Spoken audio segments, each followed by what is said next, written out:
Welcome to the Solid Verbal. The Solid Verbal. Come after me! I'm a man! I'm 40! I've heard so many players say, well, I want to be happy. You want to be happy for a day? Eat a steak. It's that woo-woo! And now, Dan and Ty. Welcome back to the Solid Verbal, boys and girls. My name is Ty Hildenbrand. Joining me, as always, my good friend Dan Rubenstein, way over there. And where are you today, Dan? I'm in Miami, Ty. Miami! Yeah, I was half hoping that you would have the welcome to Miami. Bienvenido. Yeah, what are you doing down there? Not much. Honestly, I don't have much to do. And Jody and I had a work trip down here, and I said, you know what? I'm just gonna follow you on down to Miami. And it's pretty nice down here, Ty. It is pretty nice. I'm not that far from the U. Okay, the free agent lifestyle is suiting you well, I see. It's suiting me well, and there's something I want to bring up, Ty. Yeah, please. And there's a scene from a classic sports movie, maybe the most classic sports movie of all. There's a scene from Cool Runnings. Right. And I've referenced this, I want to say before on the show, but maybe I just referenced it so much I don't know where and when. But there's a scene from the movie, like before, the night before a big race. God, what was the name of the main character? I know it's Leon is the actor. Okay. Darius, whatever it is. It was not Doug E. Doug. But he was the leader, and he was in the bathtub the night before the race, an empty bathtub. Sort of going through mentally the paces of the track, I remember. The paces of the track, this curve and this curve. And John Candy, the coach, was like, this is what separates you. You know, all the greats are wired like this. And as I was sitting on the beach at 3:45 p.m., and realized there's probably gonna be some traffic in Miami. I gotta get back to record the show. I'm gonna say this right now, Ty. Lesser college football podcasts would not have made the sacrifice. No, I'm sure. I am a very stupid person, but here we are, Ty. This is what separates us. Come rain or shine or beautiful Miami sand, we are the Cool Runnings leader of podcast consistency. Why didn't you record from the beach? In retrospect, I should have. We could have figured out some way to record from the beach. Data's been shaky, Ty. I've been running up some data bills. Okay. But I could have recorded. This was now Jody and I. One of her best friend's moms has a place on the beach, and it was real nice. Ty had a good sandwich and some donuts for lunch. Was taking a nap and listening to a podcast. Life is good down here, Ty. I may never leave. All right. Well, welcome aboard. Thank you. Thank you for sacrificing your beautiful beach day to come and talk college football. I'm good. I'm a little tired today, but I'm hanging in. I'm excited that I get to chat with you again about college football. If you're just joining us for the first time, hello, welcome. My name is Ty. Hey. He's Dan. We run a little show here called The Solid Verbal, which you can find at solidverbal.com. We're also on Twitter, Facebook, Instagram. We're out on Reddit. You can find us on iTunes, Spotify, Google Play, Stitcher, anywhere where you can find a podcast. You can also find our show. And what we do here, we like to talk college football year-round. Now, as you can tell from the first, handful of minutes there, we don't always start out that way. But I promise you that tonight, that is where we are headed. Last week, we did Q&A show. This week, we're doing a show we're calling Spring Forward, Dan. Oh my God, the drama. Yeah, what we have is we have sort of a litany. I don't know, whatever the word is. We have an array of topics that we want to discuss as it relates to spring football and what it may mean, whether it's quarterback battles or new coaches or any possible injuries or transfers or people that once we started gazing upon 2018 rosters and seeing who's gone, seeing how recruiting classes have gone, that maybe early on there's some skepticism, or maybe early on there's a buy low element because of what the rest of a certain conference looks like or who's incoming, whatever.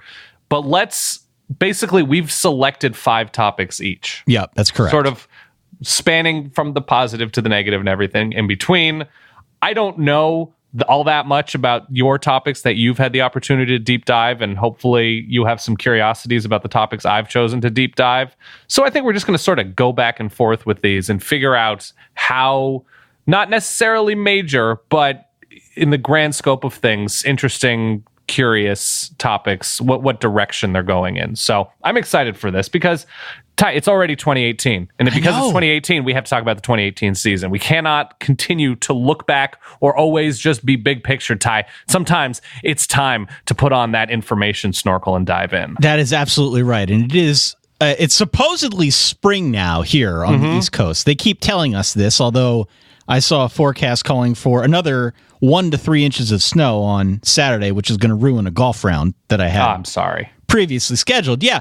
So they claim that we're in the midst of springtime here. And as you know, this time of year, once you get to April, it is time to start talking about spring football. Spring practices are very much a thing. Spring games, scrimmages, whatever you want to call them, weird formats, very much a thing. And it is this time of year where we start looking at 2018 and, all right, who are the incoming freshmen? What are the big spring storylines that we need to pay attention to? Yep. We need to start doing some research on our end, hopefully to get all y'all prepared for what's coming over the coming days and weeks and months as we begin the slow march towards the 2018 regular college football season. That's what we do here. I'm getting teary just hearing you say y'all instead of y'all. That's right. It really does. You know, people don't believe in evolution, Ty, and this is the proof right here that you and I have grown. All right. So, as you mentioned, what we did is we picked out 5 basic buckets of questions that we wanted to ask each other. By no means is this intended to be a lecture. I think we want to go back and forth and talk through some of these topics. So why don't I get things started here? I would say it's not a lecture, Ty. It is a competition to see who can get closest to being maybe right eventually. Okay. I'll go with that. That works for me. So, all right, first question here. A lot of movement on the coaching carousel, right? Mm-hmm. My first question to you is it true or not true that new Florida head football coach Dan Mullen is just a quarterback away from returning the Gators to prominence? Is that a true statement? No, I don't think that's all that there is. I think that is a question. I think like a good cake, it's sort of multi-layered, Ty. I would imagine if he is able to solve quarterback, a number of things will fall into place. Okay. But recruiting quarterbacks to the state of Florida is not, it's sort of under the radar, a difficult thing because high school quarterbacks in Florida have a pretty difficult time playing against defenses with perhaps the highest talent level in the country in terms of high school athletes playing on defense. So that is a little bit tricky. He is getting credit for being a Florida guy. That's right. Like, he gets how it works. Welcome home, Dan. Right. That's sort of very abstract thing. Like he just gets it, which doesn't always actually work. But I think there is something true to saying if he can figure out quarterback, and it did seem like Jim McElwain had things figured out at quarterback a couple years ago when Will Grier, especially after that Ole Miss game, looked as good as he did. So it hasn't been all that long since Florida fans were rightfully confident that things were finally figured out at quarterback. That said, I think there are questions about recruiting with how well Willie Taggart and Mark Richt are going to continue to do in Florida that Dan Mullen can't take a back seat. Right. And I think his staff has been put together with the understanding of, obviously both coaching, but people that understand recruiting in Florida. So I think that's going to continue to be an enormous, enormous challenge. And honestly, this is a Florida team he takes over that now has the biggest juggernaut perhaps the East has seen since the mid 2000s. Well, that's where I was going to go with this. So I'm going to give the floor to you, Ty. Okay. What slice of the pie to you in your deep dive is the quarterback question, given the broader context of his job now? No, I think we're very much on the same page on this one. The reason I ask the question, by the way, is because it's really been a popular talking point ever since we heard that Dan Mullen was getting the job. Mm-hmm. Hell, I've gone there without even really thinking about it. Of course, Dan Mullen's ability to recruit and develop quarterbacks, of course, if he can do that in Gainesville, it's going to help. Florida was 102nd in the nation in passing offense last year. Oof. Anything at you or I could help at this point. All right? It was absolutely the biggest Achilles heel for them last year. And quite honestly, maybe with the exception of Will Grier, maybe the last 8 seasons before last. Sure. They have not had any stability at quarterback since like Tebow in 2009. So I think at a minimum, Florida is a quarterback away from taking a big step forward. All right. Now, I preface that by saying that your point is spot on. It's not the only thing going on at Florida. And that is due, I think, in large part to, as you alluded, Georgia is revving up. We've got new promise at South Carolina and Mizzou. We've got... I would argue Georgia is revved. Yeah, they're not even revving up. They're on the road. They're at like 7,000 RPM. Yes. Who knows what happens at Tennessee if Jeremy Pruitt can give them some stability. And then you've got the continued addition of coaching talent in the West. It's like not cut and dry anymore. So quarterback's going to help. And certainly if Emory Jones or Felipe Franks, I don't know who quarterback's going to be, probably Emory Jones, but if that position grouping can work out, it's going to elevate the Gators. It just doesn't feel like they're one piece away anymore. Yeah, and Dan Mullen's, his offenses, granted in the West, and different animals still at this point than the East, have been pretty inconsistent, though quarterback has been pretty consistently impressive. I know Mississippi State took a step back offensively this past year. They finished 13th out of 14 in terms of yards per play versus SEC teams. They were sort of middle of the pack the year before, but 2015, which would have been Dak's final year. Yep, right. They were 4th in the conference offensively. The year before that, 4th in the conference. So there is a track record if he does have that top level quarterback with Nick Fitzgerald, at a healthy place. Has been pretty impressive against good teams. Mississippi State, the closest team to beating Alabama last season during the regular season, before they actually did lose to Auburn. I am confident that Dan Mullen is going to be able to develop quarterbacks. To me, I think the bigger question is actually going to be recruiting and coaching staff fit for Dan Mullen at Florida, because it's going to be so tricky with Willie Taggart and Mark Richt operating at sort of full speed in the same state for the same blue chip kids. Okay. Well, so I think what we're both saying here is that Dan Mullen, the Florida Gators, are a quarterback away from taking a giant step forward. Yes. On some level. But the question is much different now than it was in 2015 and 2016, where you might have answered differently. There's just too many other moving parts here to really feel confident that they're just a quarterback away. Okay, so let's go. All right, we answered my new coach-related question. Yes. What is yours that you've been mulling here in the springtime? So I've been trying to think about, and I know this is going to come as a shock to everybody, but what the actual timeline looks like for Chip Kelly and UCLA and getting to a place where they don't necessarily resemble what they look like at Oregon, because he had Dennis Dixon when he came to Eugene. But how long it will take for everybody that is watching a UCLA game to look at UCLA and say, "Oh yeah, no, he's got them humming." Right. This is what they should look like, given them being a Chip Kelly team. So what are your thoughts as for, given what they returned, given what they sort of recruited to before, which is like 3 different offenses essentially, what to you seems like a realistic timeline? So Charles Edward, don't call me Chip Kelly, took over at UCLA. Was a big deal for obvious reasons.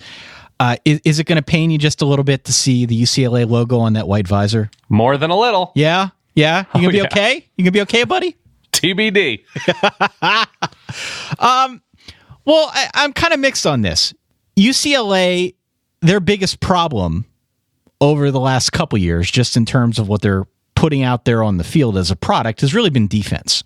Mm-hmm. Defense has been a total tire fire. They had a nice little run in 2016 when they had NFL talent and then just fell off a cliff. They fell off a cliff, right. And they've had injury issues, but by and large, defense has really been an issue. Now, if you can go out and get Chip Kelly, you go out and get Chip Kelly. I'm fine with that move, but UCLA fans will feel like things are moving in a much more positive direction when they're not giving up 35 points a game.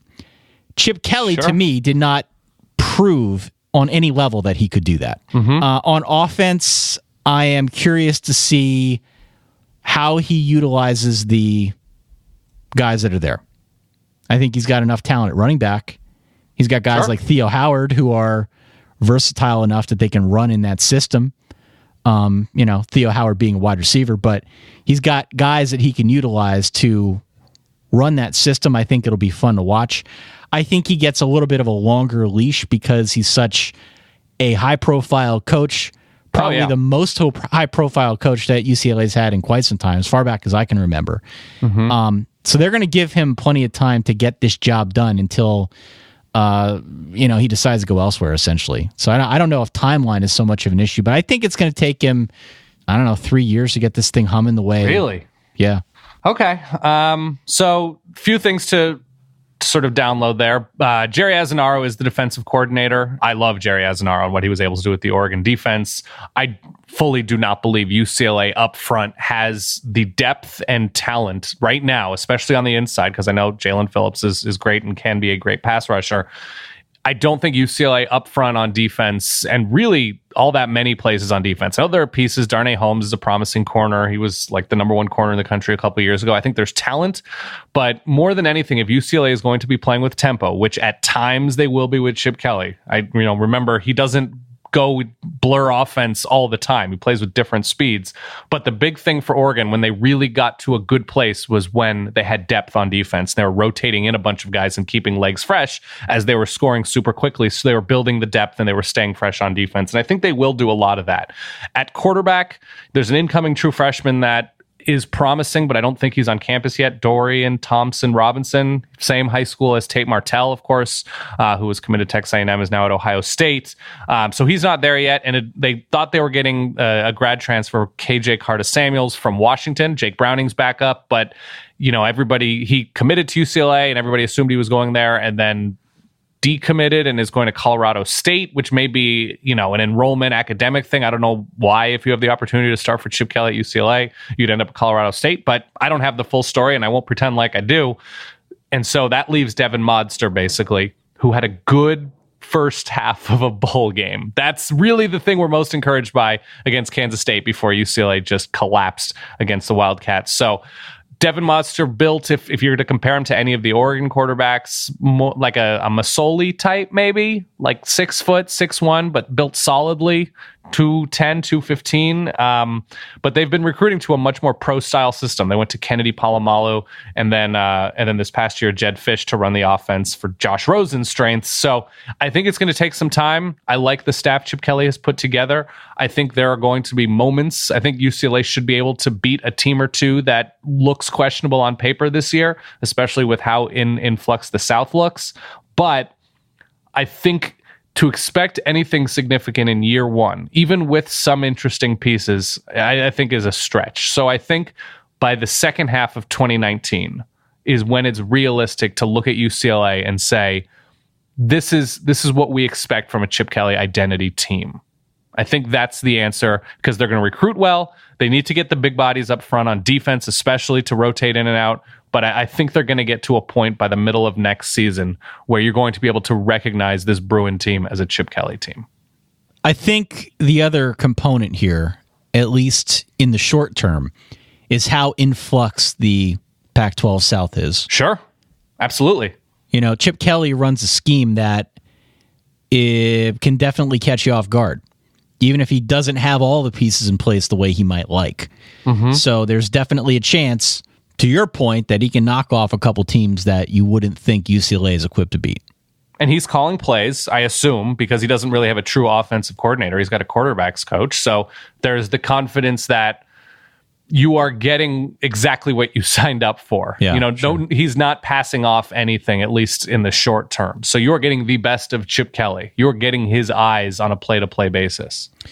All right, very good. So you're saying about midway through year two, I'm saying around the same period of time, but year three. I would say ordinarily, I think you'd be right, but I think they're going to be able to attract enough people. It'll be a better version recruiting wise than what he was able to attract at Oregon because of the location, because of the school, and because of just his reputation at this point.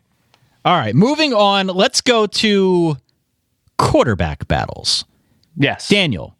Her. Very quietly, and I know you've looked at this, I said her, and I'm not sure why, but continue. The real story of this coming preseason, I think, is the number of high-profile quarterback battles that we got out there. There's a lot. Jalen Hurts against Tua Tagovailoa is clearly the big one in the country that will take place down in Alabama. But in truth, there are like 15 others around college football. Yeah. I just want to put it right here. I personally love each and every one of them. I love quarterback battles. I might love to see one at Notre Dame. We can talk about that maybe a little bit later. Wow. But the ones that I like the most are the ones that when you say, hey, Ty, who do you think is going to be quarterback at School X? Right. The ones that I like the most are when my honest response is that I don't know anything about the contenders. Sure. Like, I'm not supposed to say that because we host this show and it's a big thing and all that, but I know Verballers have my back on this one. Not always do you know who all the contenders are. Sure. And so with that as the backdrop, Dan, who will be the starting quarterback for LSU in 2018? Well, I mean, it depends what they want this offense to look like.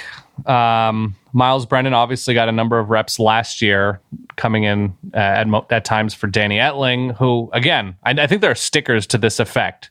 Like, Danny Etling is a pretty good quarterback. It was something like that. I forget the exact verbiage, but Miles Brennan was a high-profile kid and a high-profile commit coming into LSU. So he got the time last year, and given the experience, I guess really on both sides of the ball, I know they lost a couple of big pieces on offense, but I mean, that's highlighted obviously by Darius Geis. But given what's back, especially on defense, I am curious the effect that possibly, in big capital letters, solid quarterback play at LSU, continued solid quarterback play, if not good quarterback play at LSU, will have on this team. So my guess would be Miles Brennan, but I can't tell you I know this depth chart. Okay, and that's fair. That's why we're bringing this up. That's why I brought it up, because I was in a similar position.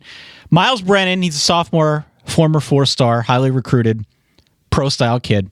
You've also got Justin McMillan, a redshirt junior, 3-star kid. Sure. And then my favorite name of the bunch, Lowell Narcisse. He is a redshirt freshman, formerly a 4-star, more of a dual threat kid, decommitted from Auburn to come to LSU. There is not much experience here.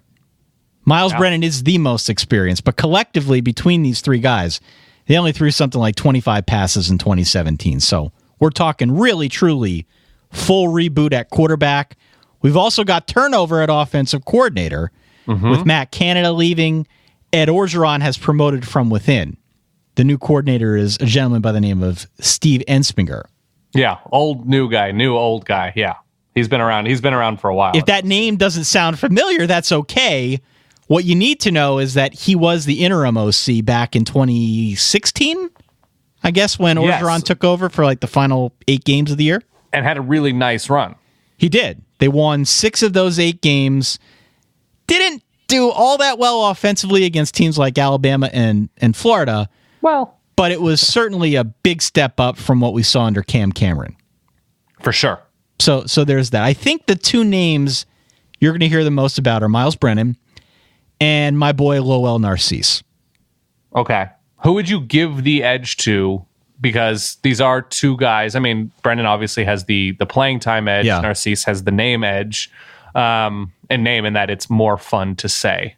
So to you, because I from what I can remember, it's a more, not necessarily pro style, but more traditional. It's pro doesn't style. take a lot of chances. And it's pro style. Whereas where Matt Canada had employed a lot of shifts and was certainly multiple. I don't think he was a spread guy necessarily, but definitely multiple and more creative than what LSU had shown in years past with relying on a lot of fly action and that kind of stuff. That's right.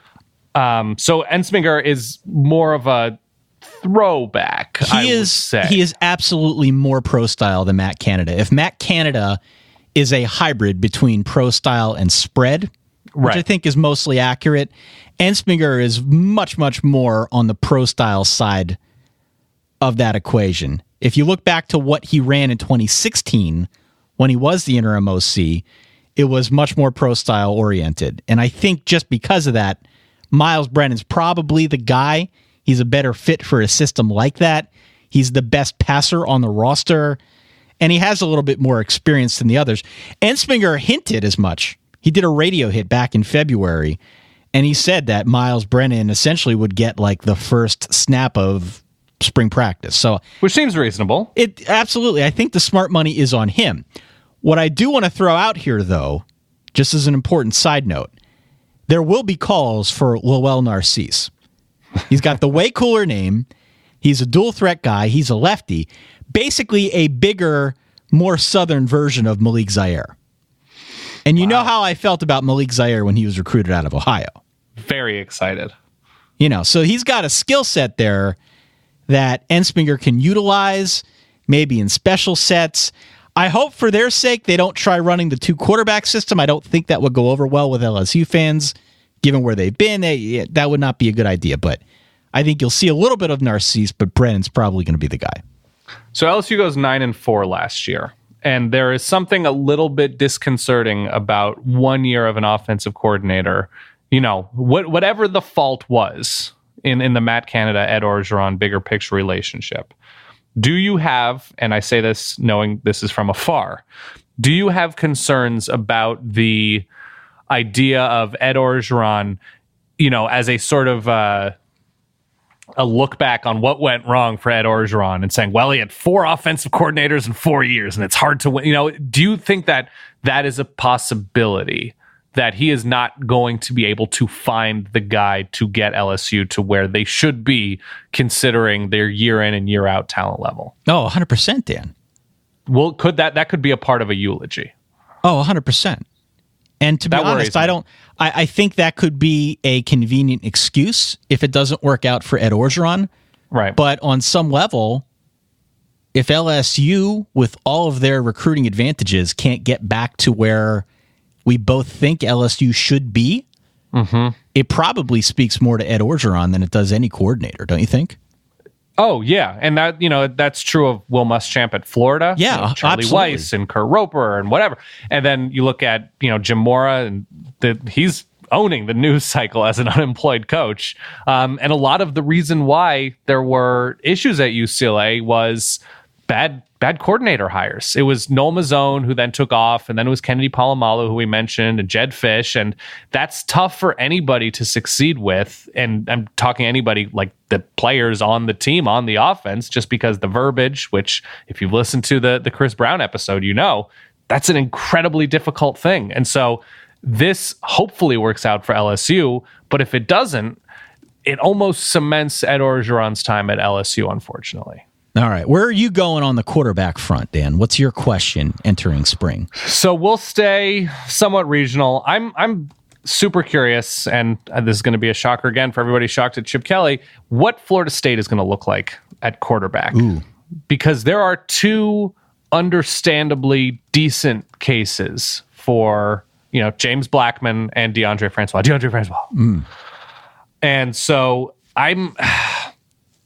I'm curious, because having seen Willie Taggart's offense last year, it appears, and watching him at USF, obviously, it appears he likes running the quarterback. It appears he likes going with tempo. He likes having a workhorse running back, and he has that in Cam Akers at Florida State. I think, leaning towards James Blackman a little bit because of it. I am. Wow. And I don't think it's because he necessarily has a higher... Well, no, I think he does have a higher physical ceiling. I'm worried about DeAndre Francois and his sort of low percentage throwing downfield, because that's what Willie Taggart likes to do. Okay. And the combination of Jimbo Fisher being a much more complicated offensive tactician than I think Willie Taggart will be, I think that's ideal for James Blackman's skill set. Right. And I think his size gives him a leg up on DeAndre Francois, who's probably 5'11", 6 foot. So I think durability-wise, arm-wise, and just what he will be asked to do in a much simpler system, I think I'm actually leaning James Blackman moving forward, especially given the youth. So what I'm hearing is that stylistically, you think James Blackman and his skill set is better equipped for a Willie Taggart system. This is correct. Man, I don't know. Gosh, it just didn't feel like James Blackman knew what he was doing out there. And I don't think he did. There were plenty of games where you watched him and You didn't know if you knew where to throw the ball. It seemed like everything was a panic throw. And it just did not feel like from start of the season to end of the season that it got a whole lot better. Let me tell you something, Ty. If you watch College Jeopardy and you do super well, is it as impressive necessarily as winning regular Jeopardy? Not necessarily. No. But do you still win money and win an episode of Jeopardy? I have no idea where you're going with this, but yes, the answer is yes. I'm saying basically mastering Jimbo Fisher's offense is probably more impressive than mastering Willie Taggart's as a quarterback. Okay. But if the end result is the same, and that's winning ACC games much more often than not, who really cares, Ty? Who really cares? And I think James Blackman might just be a College Jeopardy guy right now. And that's fine. That's wonderful. I think he can thrive in this offense. Okay. Especially with perhaps the most talented running back. Talented, not the most prolific, but the most talented running back in the ACC next to him. I like DeAndre Francois more. Okay. I was not impressed at all with James Blackman in what I saw of him. You mentioned that he's bigger than DeAndre Francois, and that might be true, but he was like 6'5", 170 a year ago. It's true. I mean, there's a lot of exposed torso there that can be taken out. I wish we had done a spring practice fantasy things like mini draft. Oh, mini draft? That would have been terrific. Because with the number 1 overall pick, I may have taken so-and-so has added some completely unrealistic and not physically possible poundage 40 of pounds muscle. of weight, 40 pounds of muscle. I remember reading something that like if you add like 10 or 12 pounds of muscle in a year, that's extraordinary. Now you can add functionally good bulk. That's fine. But in terms of like, you see the stories where like, yeah, this punter is like looking really cut. He added really 38 swole. pounds of muscle. Yeah. What are you talking about? You hear it a lot with incoming freshmen too. Yes, you hear it with incoming freshmen. So like, yeah, he's up a robust 25 pounds of muscle. Is like, so we have RoboCop playing? Okay. Like just pure steel. So yes, that's where I would have gone with the number 1 overall fantasy things spring pick. Well, hey, Dan, with that being said, if you are a business person, businessman, businesswoman, and you're looking to add to your team because you always need great people, why not a better way to find them using our good friends over at ZipRecruiter, Dan? Oh my God. It makes things so much easier. Rather than just posting your job online and hoping very passively that the right person's going to log on to your listing and submit their resume, ZipRecruiter has a smarter way that they employ. They built a whole platform that will match the right job candidates to your position. They learn what you're looking for. They identify people with the right experience. They invite them proactively to apply to your job. They've revolutionized the way that you find your next hire. 80% of employers who post on ZipRecruiter get a quality candidate through the site in just 1 day. 1 day. Wow. It doesn't stop there, Dan. I know Hold on, you're I'm wondering. taking notes, Ty. I might need some ZipRecruiter in my life the other way. Sign up for that website, dog. Do you think Jeopardy would use ZipRecruiter to find somebody? I know this is a Jeopardy-centric show today, but they might look at ZipRecruiter to replace Trebek. I'm ready, guys. All the right candidates are out there. ZipRecruiter can help you find them. Businesses of all shapes and sizes trust them for all their hiring needs. Right now, Solid Verbal listeners can try ZipRecruiter for free. That's for free by going to ZipRecruiter.com/solid, SOLID. Do it. ZipRecruiter.com/solid, ZipRecruiter.com/solid. It is the smartest way to hire, Daniel. With that being said, let's move on. Yeah. We went through new coach questions. We went through quarterback battle related questions. We've got a couple other ones here. Let's talk quickly about buy low candidates. What does buy low mean to you in early April? We talk about buy low candidates. Are you talking about things, entities, systems that you are interested in investing in now because you think they will bear fruit come November? Or is it because you think it's just a topic that we're going to hear a lot more of come early June?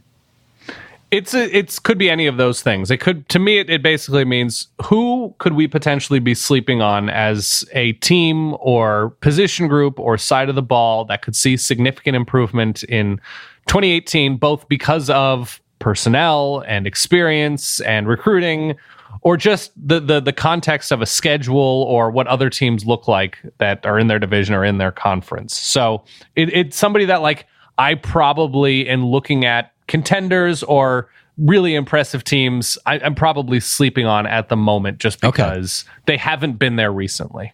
So who do you have, Ty? Who is your candidate, I would say, to make a leap, an unexpected leap for whoever they play for, whoever they coach, whatever team is looking? Hit me. We mentioned Matt Canada at LSU. It didn't work out at LSU, but Matt Canada is now at Maryland. Yeah. As the offensive coordinator. DJ Durkin, who we've had on the program. Durkin. He had Walt Bell, a young, like 33-year-old offensive coordinator. He left Maryland to run Willie Taggart's offense down there at Florida State. Correct. So DJ Durkin acted quickly. He did what he's done all along since he got to College Park, and he went out. He got a coach in Matt Canada as an assistant who has a ton of experience. The guys on that staff have a ton of experience. Indeed. And Matt Canada now, he's been at 7 schools in the last 9 years. It's been a weird trip for him. Everyone was so excited for him to go to LSU. Didn't quite work out. But nobody will ever fault Matt Canada for not having varied experience across the country. And now for him to come in to that Maryland team with, I think, an interesting personnel group, provided they can stay healthy. Oh, my God, Ty. I am secretly very excited about what he can do because I think it's a really good fit. Okay. I think it's a good fit because what's his shtick, Matt Canada? The fly sweep action. The motion, right? Yeah, a lot of motions, a lot of trying to stretch linebackers to open things up. Maybe it's that the motion's creating emotion for me. I don't know. But got a lot of guys moving around pre-snap, tries to create confusion. He loves the jet sweep, all that stuff, right? Trying to stretch your defense out side to side to create opportunities down the field. What I like about the setup, Dan. Bortenschlager. No, definitely not Bortenschlager. Definitely not that. Okay. The offense has a bunch of guys with good speed who can make you miss. True. Ty Johnson, Anthony McFarland, DJ Turner. Matt Canada is going to be in a position where he can try out some different stuff this year because of these guys. The caveat is health. Sure. Maryland, everybody got hurt for Maryland last year.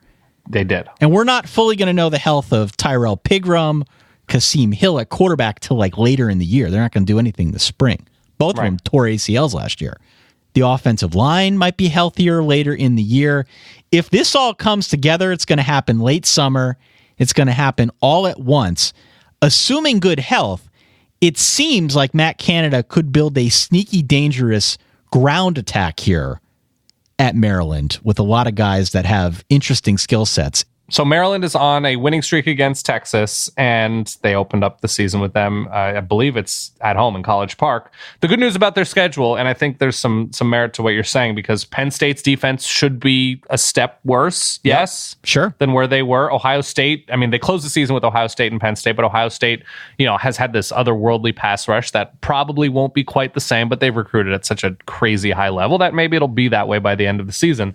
But big picture, and we're not going to do any sort of deep dive into Maryland's schedule, they do not have, until that Ohio State Penn State at the end of the season, 2 real tough games in a row at any point.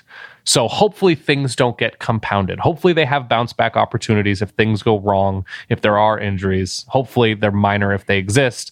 Maryland should be in an okay place with a promising offensive coordinator. I think that's a good pick, Ty. I think that will be a tremendously fascinating story to watch. Yeah. That's sort of under the radar. I would imagine bowl threat, Maryland. How about definitely. All right. Where are you going buy low? I'm going to go with Texas. And not necessarily. Yeah. I'm jumping on the Ty Hildenbrandt Texas horse. Are you saying that Texas is still Texas, or will return to being Texas under Tom Herman? I am saying the following. I'm saying in terms of things they can't control, Texas is in a pretty good spot. In terms of things they have been able to control, personnel, namely young personnel recruiting, they've controlled it very well. They were able to hold on to perhaps their most important recruit, and that is keeping Todd Orlando. Right. They give him a sizable bonus, and we saw the second half of what that defense looked like. It was something called it was a lightning defense. I forget what it was, lightning dime, whatever it was. They kept 5 or 6 DBs on the field the whole time. And ordinarily, I'd be pretty worried. No Holton Hill, no Deshaun Elliott, no Poona Ford up front. We loved, what do we call him? The mini fridge? Mini fridge, yeah. But they've recruited well enough, and Brecken Hager's still there. Gary Johnson, whose name sounds like he's a state comptroller. Right. Do states have comptrollers? Is it a county thing? They could. Gary Johnson ran for president. That's true. That's why the name is so familiar. Yeah. But there's a ton of talent, and that's the position group of strength last year in the recruiting class was defensive back, namely safety. So they bring in a ton of talent there. Herb Hand comes in to coach the offensive line. I know they got the grad transfer, the big offensive lineman, even with losing Connor Williams. I'm worried about the offensive line. They have crazy talent, or maybe crazy talent options at quarterback. I'm still worried about quarterback for Texas, but they add in 2 blue chip quarterbacks that are early enrollees. So I don't think they're going to stick with any one guy if it's not working out in September, because that's what we've seen from this Tim Beck and Tom Herman offense. The thing that they can't control that is advantageous, look at the Big 12 quarterback situation outside of Texas. It's not wonderful. Mason Rudolph, Oklahoma State, gone. Baker Mayfield, generational quarterback for the Sooners. Gone. Where's he? Gone. Yeah. Kyler Murray will probably be fun and exciting, but we don't know. We don't know. And he had some off-field issues at Texas A&M, or really on-field issues with dealing with coaches and discipline at Texas A&M that we hope doesn't rear its ugly head again in Norman. But that's an Oklahoma team that defensively, they can be had a little bit, Ty, and they lost big pieces on that side of the ball. Okay. Baylor, I'm not going to be super excited about. TCU is going to have a new quarterback situation with QB Frogs, Kenny, whatever. He's gone. Sean Robinson, I like, but it's a question. It's a real question. My question about Texas, though, is they have some turnover on defense. Correct. How will Todd Orlando deal with that? Malik Jefferson leaving for the NFL. Enormous. They need some leadership on that defense, which sometimes takes a few weeks to materialize. It does help, though, to your point, that quarterback as a whole in the Big 12 is very much a position of need. I think they should be able to beat Maryland. I think they should be able to start a new winning streak against Maryland. And because of this defense, what's strange to me about Texas, which is why I'm not fully on board, but I'm buying low in terms of improvement. They go 7-6 last year thanks to a bowl win. I think it was against Missouri in the Texas Bowl. The thing that I like about Texas is that defense, and quarterback depth, frankly, at this point. But the thing that confuses me, they don't have a running back. No, they don't. I don't know how the Texas Longhorns ever don't have 3 dudes who you're like, who's going to get the ball? There's so much talent. Since Donta Foreman a couple years ago, it just seems like the running back depth chart. I know there's promising guys on certain levels, but it should look like what LSU's running back depth chart has looked like. It should look like what Alabama's has looked like. There's just too much talent there for there ever to be a question of, does Texas have a guy? That seems so weird to me. So that'll be interesting to me, and see what Herb Hand's influence is, as his running games have been very good everywhere he's gone. I know people haven't liked his pass protection at times, Penn State Nittany Lion fans, but I'm so curious to see why this is not happening, and if anybody actually steps up, and if they're able to find that person. Yeah, Texas could win 8 or 9 games, absolutely.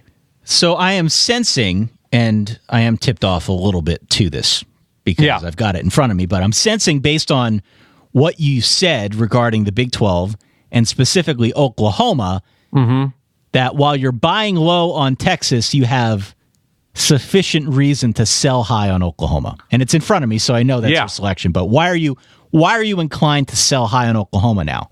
So I'll be clear about this. I am holding on to all of my Lincoln Riley stock. Okay.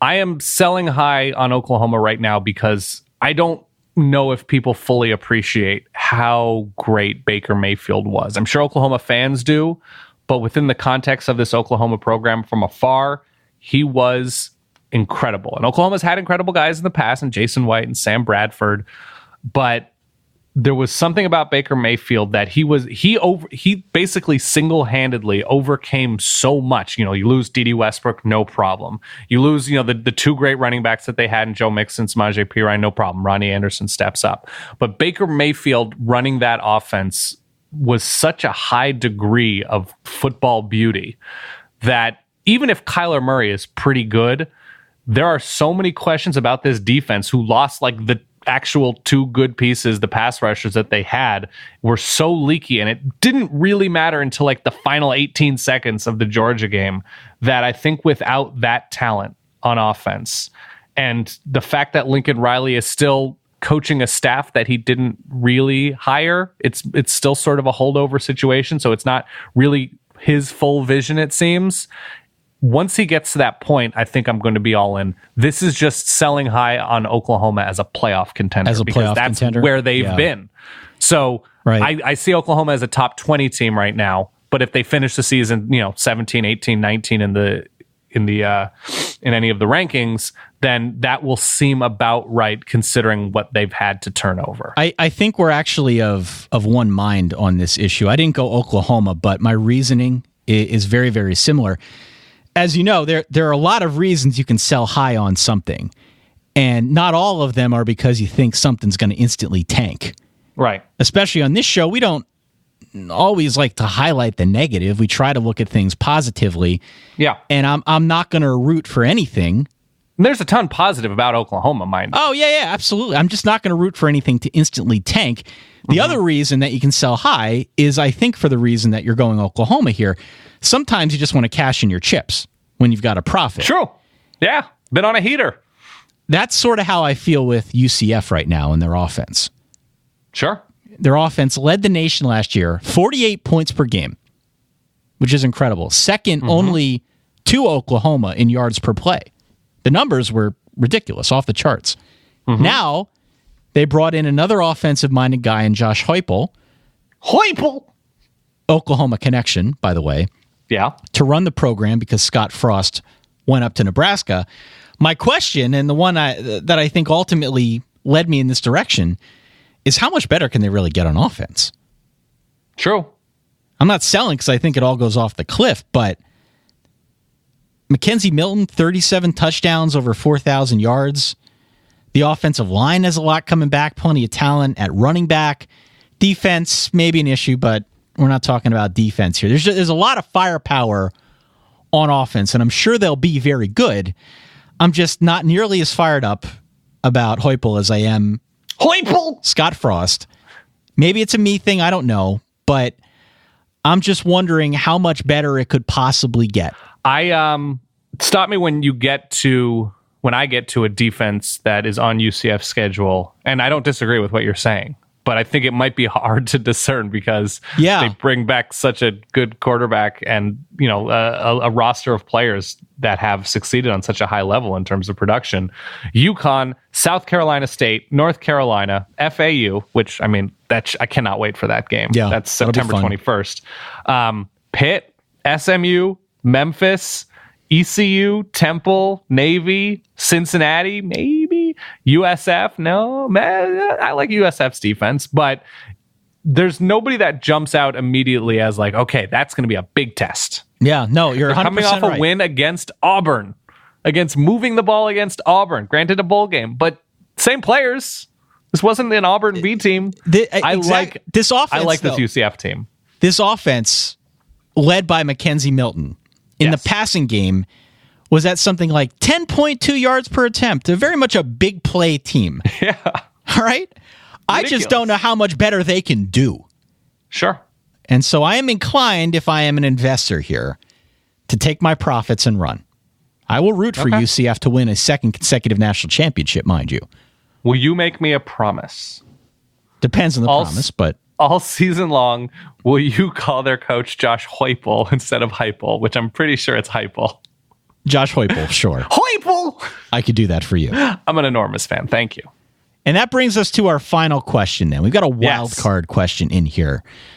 We both reached into the hat, both reached deep into the dark corners of our minds to find a wild card question that didn't really fit into any of these categories. Correct. Or maybe in my case it sort of did. What's your wild card question now as we enter spring? So we've reached the point, and I think pretty fairly, and as we've seen coaches evolve throughout the years, knowing that they don't have all that much time, they could be fired 2 years after reaching a national championship game, that there is more and more pressure to get the best players on the field, regardless of age, regardless of experience. Okay. And we've seen situations really work out. Deshaun Watson coming in against Georgia and replacing Cole Stout as a true freshman in his very first game. Cole Stout had got a couple more games, but Deshaun Watson eventually took the reins and held on to that job as long as he wanted it. And Tua Tagovailoa in the national championship game, coming in the second half and starting. What I'm curious about, and this includes Alabama, but not fully because we know what Tua is we have two high-profile schools. The two best incoming freshmen are being tied to stories like, could he win this battle as true early enrollee true freshman? I'm talking about Justin Fields at Georgia. I know that sounds preposterous, and I'm with you. It does sound preposterous. No. And Trevor Lawrence at Clemson with Kelly Bryant, who, let us remember, Kelly Bryant led his team to the college football playoff and won the ACC in his first year starting at quarterback, which is pretty damn good. He was awful against Alabama, but the totality of his work was, I would say, very impressive.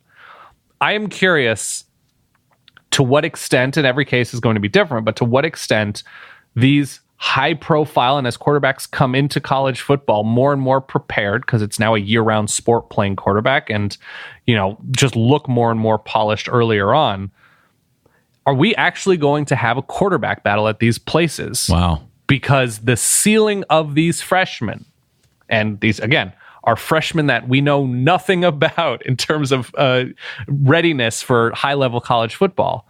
But like Jake Fromm was awesome. He was flat out awesome. Could Justin Fields be better than flat out awesome? Maybe eventually. Sure. Yeah. Who knows? People seem to think he has the talent to. Could Trevor Lawrence be better than a playoff getting to quarterback? Yeah, maybe. Probably, yeah.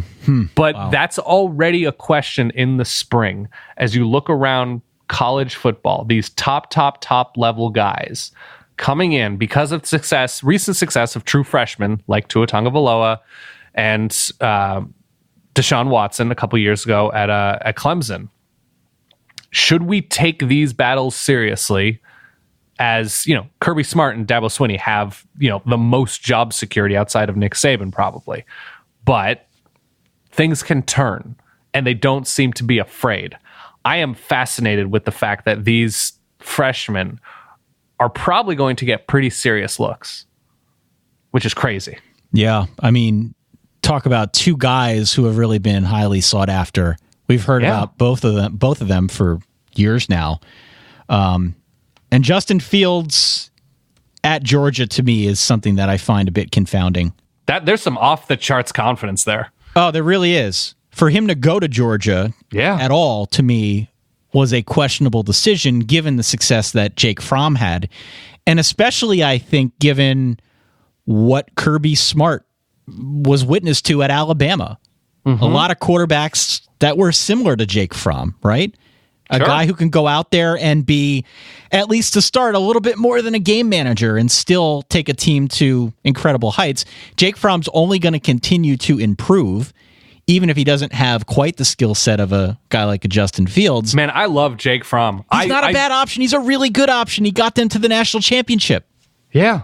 He almost won the national championship. And he wasn't just handing the ball off, and he wasn't just checking down. He was throwing downfield accurately and confidently. When the season started and Jacob Eason got hurt, everyone expected that Fromm, who was a true freshman in his own right a year ago, would come in there and be a game manager. He would hand the ball off to Sony Michel and Nick Chubb. They would win with defense. And for a while, that is sort of what they did. But he got better. And it became more apparent as the year wore on. This is a kid who can make all the throws. He wasn't turning the ball over. He was very efficient with the football. And it was, I think, that propensity to stay within himself, to not make mistakes, that got Georgia to the playoff and to the national champ day. Again, almost won the national championship. How do you do much better than that? I don't know. And I'm curious because there is this, because Georgia's recruited so well. We'll stick with Georgia because they haven't won the national championship recently like Clemson has. But if Jake Fromm struggles, how much amnesia is Kirby Smart willing to endure to say, he's not great right now, but we've seen him, over the course of a season get his act together and improve and turn into a top 10 quarterback in the country. I'm curious to see, and that'll also depend on Justin Fields and the rest of the depth chart, but how much belief, given the pressure that Kirby Smart will be under to win and be a nationally contending team year in and year out, will he sort of look back at Justin Fields and wonder if he should? And I don't think Dabo Swinney is under quite that pressure. No, he isn't. I don't think that there's a belief that Kelly Bryant is, you hate the comparison, but I don't think people believe he is Deshaun Watson in terms of what he can look like at his absolute best. Whereas I think there is the belief because, again, the most popular player on a squad is the backup quarterback who's nobody's seen throw. But the belief that Trevor Lawrence could be Deshaun Watson, I think right now is more robust. I would agree with you. Bryant. I think Kelly Bryant is probably more susceptible. Yeah. At this point. I think that's right. I'm also going to... Yeah, what's your wild card? The quarterback side of things. When I asked the question, Dan, what does Wilton Speight do in 2018? Is he waiting on Shea Patterson and the decision? Is that what's happening? Well, it's fascinating to me. There's like game theory, I think, involved here with Wilton Speight. First off, if you hear this and reflexively wonder, how old is Wilton Speight? That's a fair question, Dan. He turns 24 in December. He is technically a grad transfer candidate this season. And it's interesting on a bunch of different levels, all right?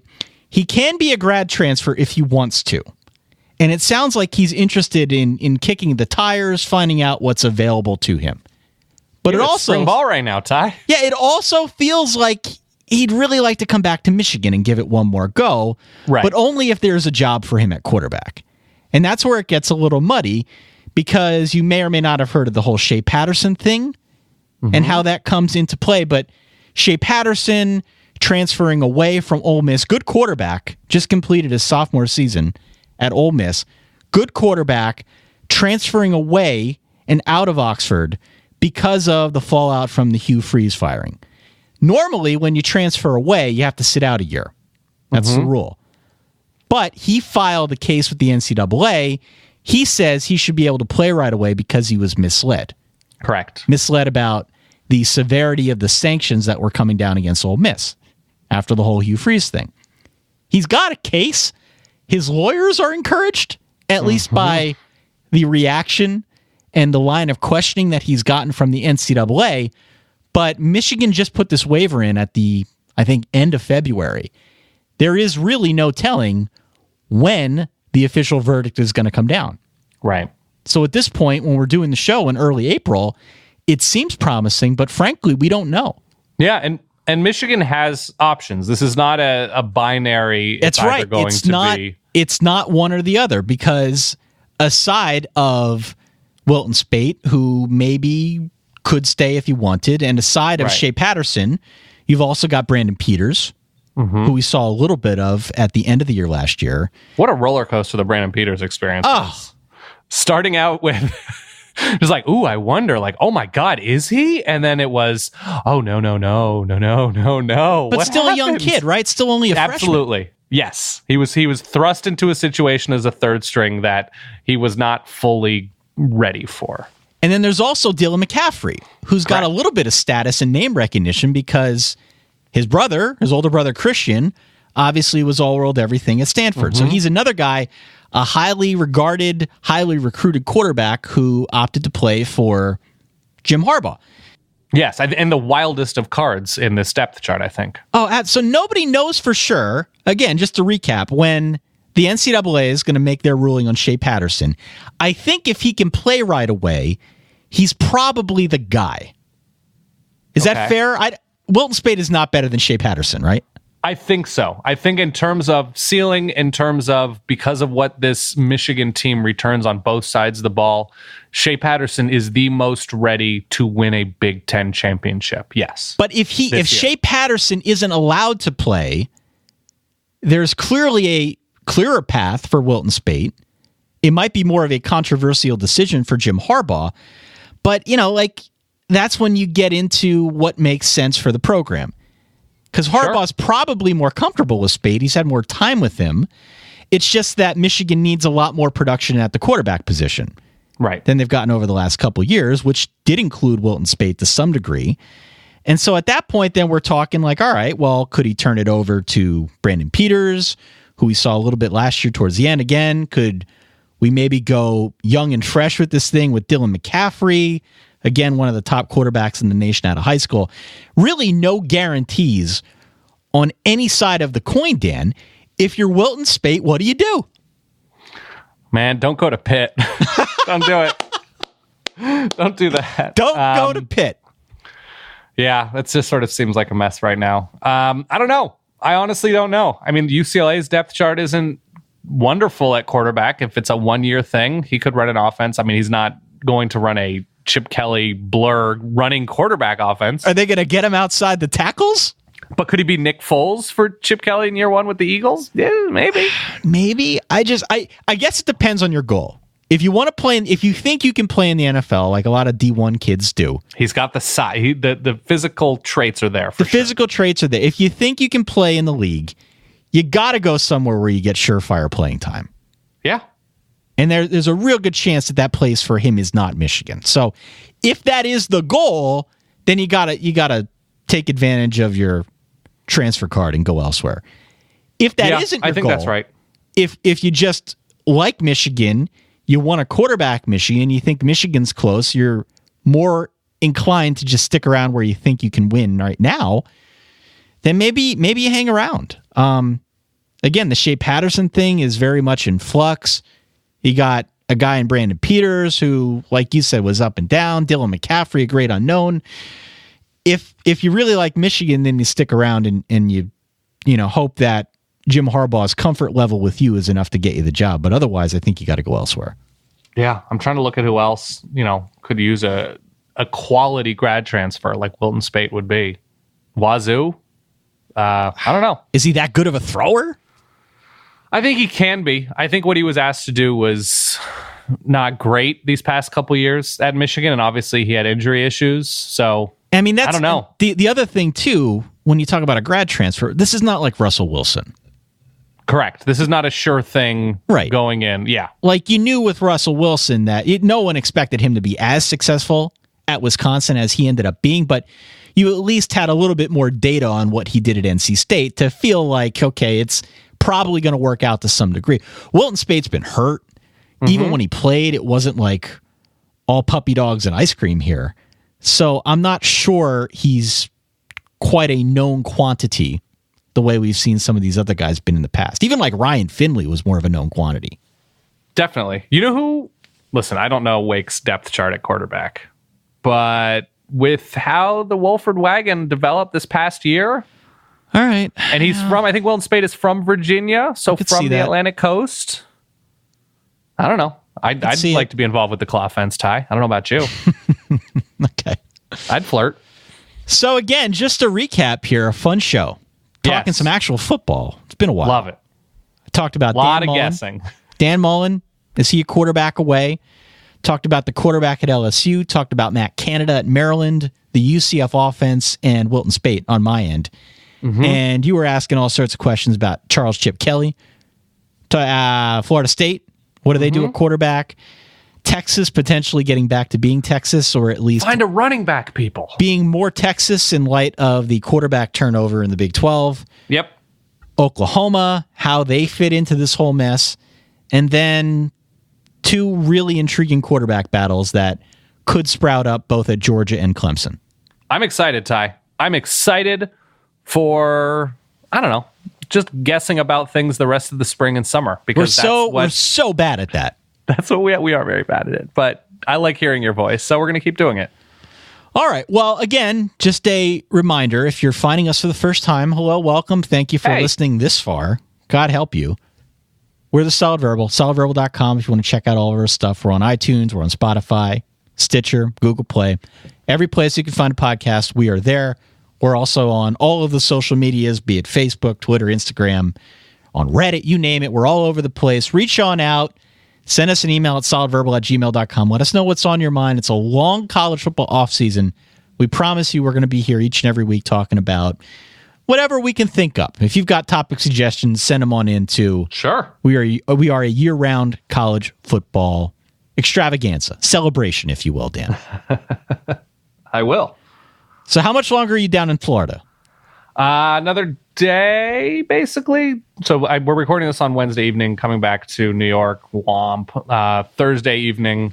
Okay. And I'm going to miss the sun, Ty. I'm going to miss that sun. But I'm eating well. Life is good. All right. Well, I'm going to let you go. I want you to go enjoy every waking hour you can in the warm weather, because when you come back... I'm going to wash this salt water off of me, Ty. When you come back, it's going to be a little bit chilly and maybe a little snowy this weekend here on the East Coast. Okay. I accept that. For that guy over there, my good friend Dan Rubenstein in sunny Florida. For myself, Ty Hildebrand in Blustery, Eastern Pennsylvania. Thanks again for tuning into the Solid Verbal. We'll catch you all in a week. In the meantime, stay solid. Peace. Hoi, bull.